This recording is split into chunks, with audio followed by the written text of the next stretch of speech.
last year. It was great. People don't even know I ran full time, but. Alrighty, we'll get started with our post-race media availabilities here for the 28th annual Overton's 200 here at New Hampshire Motor Speedway.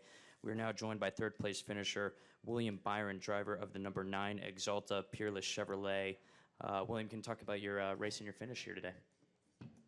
Sorry. Yeah, it was good. I felt like we maximized the day. I thought we made good adjustments on the pit stops. The right sides were good for our race car and kind of made us get up there and be able to compete with those guys. So I feel like our team keeps improving over the race. I feel like we continue to get better, and that's a really good quality. So hopefully we can keep that going throughout the month of July and hopefully bring that into the playoffs.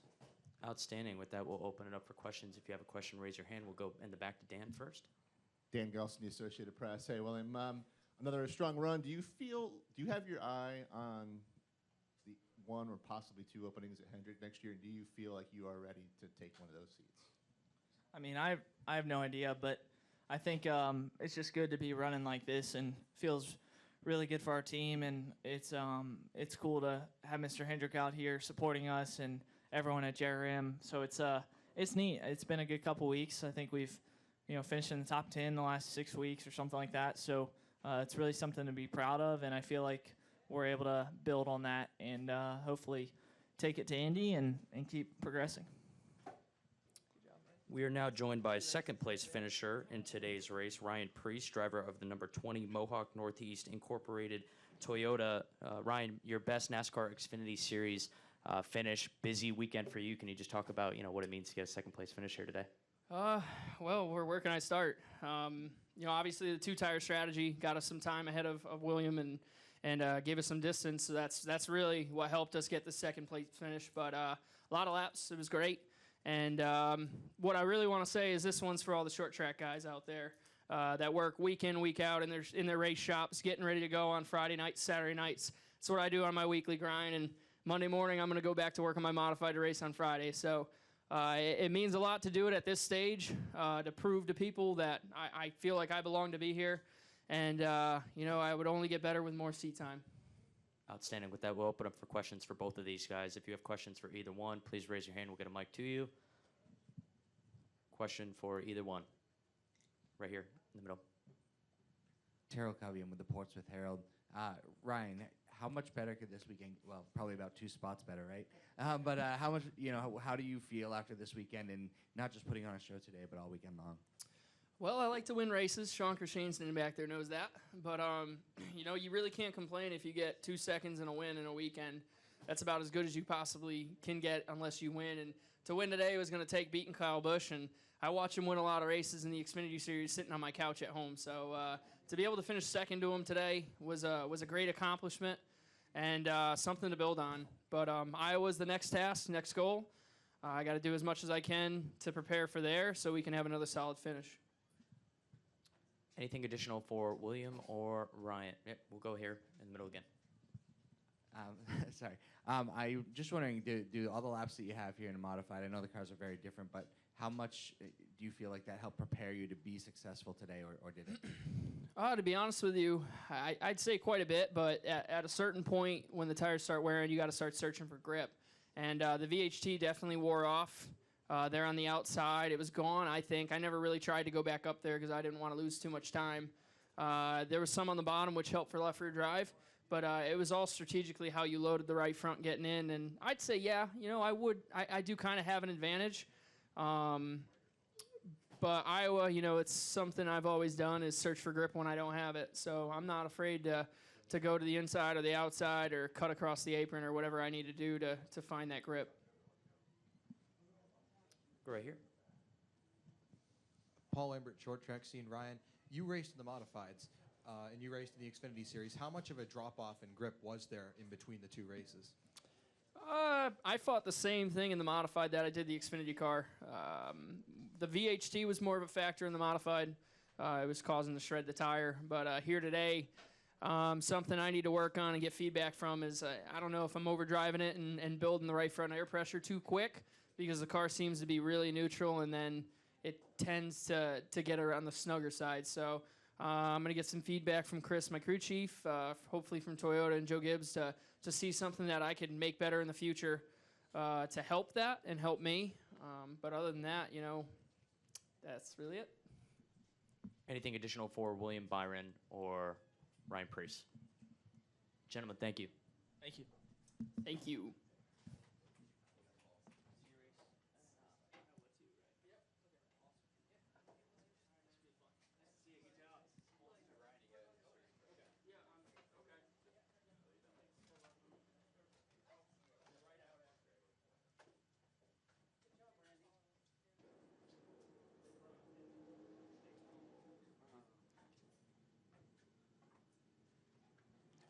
Alrighty, we're now joined by our race winner of the Overton's 200, Kyle Busch, driver of the number 18 NOS Energy Drink Toyota, and crew chief Eric Phillips. Kyle, this is your 89th career NASCAR Xfinity Series win, which is the most of all time in this series. Can you describe how it feels to get that win here at a place where you've been so successful at New Hampshire? It's good anytime you can get to victory lane, obviously, and I've done it with a lot of different groups of guys, and so this is just the third time I've done it with this group, and actually the second time that Eric and I have done it. I started the year with a different crew chief, so times kind of change and cars change and things evolve and are different, but yet we're still able to continue to put ourselves in the right positions at the right time and get ourselves a victory lane today. So that feels good, feels strong for our team, and this is really a good momentum booster and positive for what we got coming on for the next couple weeks. Excellent. Eric, can you talk about how that win felt for you today? We didn't have the best car all day, but the guys on pit road did an awesome job. Made some good calls, I guess, and got track position and kept it and did everything right at the end. We kind of shot ourselves in the foot earlier in the year when I first came over here. We kept making mistakes early on, and the last 2 weeks we haven't done that, so we've been there at the end, and that's the most important thing to us. Outstanding. With that, we'll open it up for questions, and we'll start in the back with Reed. Reed Spencer with NASCAR Wire Service. Kyle, can you recall a race where you've had to deal with more variables than we're out there on the track today with VHT, with modified rubber, with rain, with post-rain, with the VHT washing away, et cetera? No, probably not. Now that you mention it and go through all those different ones, it certainly seems like an awful lot. And it was, but I think tomorrow we're going to see a lot of that as well, too. I'm sure that they'll be putting some more VHT down tonight, and they'll be respraying the racetrack and getting it prepped for tomorrow. And, the modifieds took a lot of it off today. And I think it's just because their tires are so wide and they're so sticky as well already that our radials take to it differently than the Hoosiers do. So, we'll see how all that goes tomorrow. I just think the key word to everything there is just ever-changing. That's what happens here at New Hampshire. I think that the racetrack has been ever-changing, and the weather conditions were today, and the weekend has been so far, with it being overcast and cloudy yesterday while we were practicing, and then misting, and then hot and sunny today. So, it's all over the place. But, those that adapt well tend to run well and then finish well. More questions we'll go to Lee in the back. SpencerMotorsport.com. Do you expect a similar thing tomorrow in the Cup race? And just listening to you guys on the radio for all the practices, every time it was like something new with the grip, with the grip level up there with the VHT or PJ1, whatever we want to call it. But it just changed the dynamic, and that's my first question. Yeah, I think it's going to continue to change. I mean, tomorrow, what to expect? I mean, if they respray it, then you're going to have a lot of grip in those same areas that we did, where we'll enter on the top side and we'll probably cut across the racetrack to the bottom side for the exit. And then as that kind of goes away, then guys will be searching around, whether you run low or whether you run in the traditional line or whether you just keep the high line going longer and try to get that slingshot off the corner, if you will, from the track compound on the exit. So it's just going to be different. You just got to be mindful of all that and thinking about all that and being ready for all of it. And secondly, you are the best when it comes to helping young drivers. And we saw it again with Ryan Preece. And he said between the modified and working on the Xfinity car that you were extremely helpful again.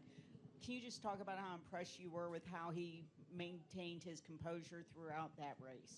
Yeah, he did a really good job. I mean, he was he was in a bad spot on the first lap, first corner, and you know, his spotter made him aware and got him up the racetrack a little bit in order to give room to the 21, which was really smart and probably saved his day right there, right off the bat. But from there, he just ran a good, smart race. He had a restart there before the rain came, right? No, after the rain. And, you know, he got a few positions on us there and did a really good job getting through the traffic, and then was ahead of us there before that break came. And, you know, just from what I could see, just ran a smooth race and did a good job, kept his car under him. And once I got by him, you know, I passed him for the lead. But, you know, overall, I wasn't necessarily pushing very hard at the end, but he was keeping pace. And I think he wasn't pushing hard either, just because of the way the race was kind of unfolding there at the end. So, you know, I think what was more impressive was just him bouncing back and forth between as much track time as he had with the modified to deal with, and then getting in the Xfinity car and back and forth. So, you know, a 15-minute scuff session, and then being in a Xfinity car qualifying, and then something else with a modified, and then back to the Xfinity car for the race, and then, or the modified race, and then the Xfinity race, you know, so he was all over.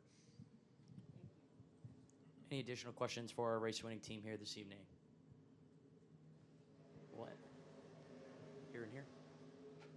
Hi, Kyle. Brett Corbett from theskyboat.com. Everyone's mentioned your success here, and you mentioned how it's been ever-changing over the years. What do you attribute to your success here in the 6 victories?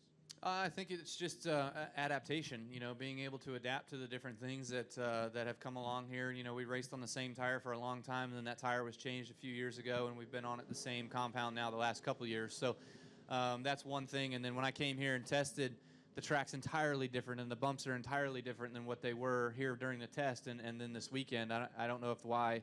It's got to be just the aggregate or whatever underneath the racetrack that just kind of moves when it's cold, when it's hot, and it just kind of goes up, it goes down. So, you know, it's just a lot different all the time here. So cars are ever changing, you know, things like that. So it's just all about adapting and being ready for anything, and yet still being able to be mindful of what's gotten you that success here, and being able to run those lines and be able to work traffic the way you do. And we'll end here, right in the middle. Tim Kurt, WOKQ. Kyle, besides the racing, what's your favorite part about being in New Hampshire? I've got some friends up here that you know, are from Maine, and those guys and helped me out a lot in the last few, not the last few years, but years ago when I first came up here for the first time to run the Oxford 250, and just been friends with those guys ever since. It's a great group of people, and really enjoy them. And of course, just being able to come to the New Hampshire area, it's nice up here typically. There's a little bit of rain sometimes we got to deal with here, but overall, always enjoy anytime I can get some lobster and being able to hang out with some friends. So it's all good. Kyle, Eric, congratulations on the win. Kyle, good luck. Thank you.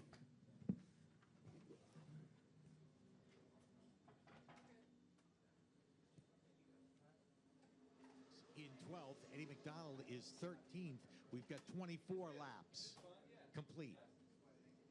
We're watching Todd Gilliland.